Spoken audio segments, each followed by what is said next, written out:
Sup nerds, I'm Nick. You're probably wondering, why am I standing in front of this vista of oak woodlands? Well, what if I was to tell you that this was actually the site of one of the most furious land debates in California history?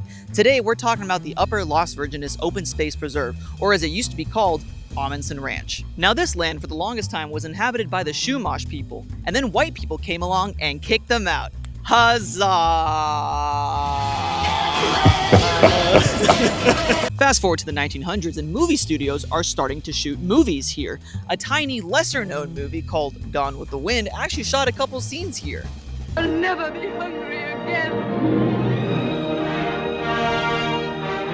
Anywho, by the 1960s, the H.F. Amundsen Company bought the land. Amundsen wanted to build a new residential area here. That plan stayed dormant for about 30 or so years until the early 90s when the Ventura County Board of Supervisors approved the plan to start building. Over the next 10 years, there is a furious land debate fought between two sides. On one side, we have the Amundsen developers, and on the other side, we have elected officials, community residents, grassroots organizers, and environmental groups led by normal everyday people like Mary Wiesbrock, whose name is actually on this trailhead marker that I'm leaning on right now, which is kind of cool. During this time in 1998, Washington Mutual Bank attained ownership of Amundsen Ranch. By the early 2000s, it all seemed very likely that Amundsen Ranch would become the newest suburban development in the San Fernando Valley. However, the tide seemed to turn with the discovery of the threatened itty-bitty baby California red-legged frog, who, might I add, because of these efforts, is actually no longer threatened and is only near threatened. So that's pretty cool.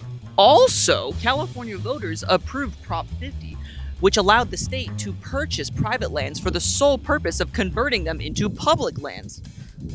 So, with all of this combined, by 2003, Washington Mutual agreed to sell Amundsen Ranch to the Santa Monica Mountains Conservancy, and by April of 2004, the Upper Las Virgenes Open Space Preserve finally opened to the public, ending a decade of land debates. Over the next 20 or so years, these lands allowed people a great opportunity to go outside and enjoy nature. And might I add, fun fact, these were actually my local trails growing up. I learned how to mountain bike here, and I went on many hikes with my family here. So I think that's pretty epic sauce. All right, that about wraps it up.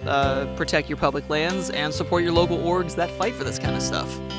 And I hope you have a great rest of your day, and I'll catch you on the next one. Okay, bye.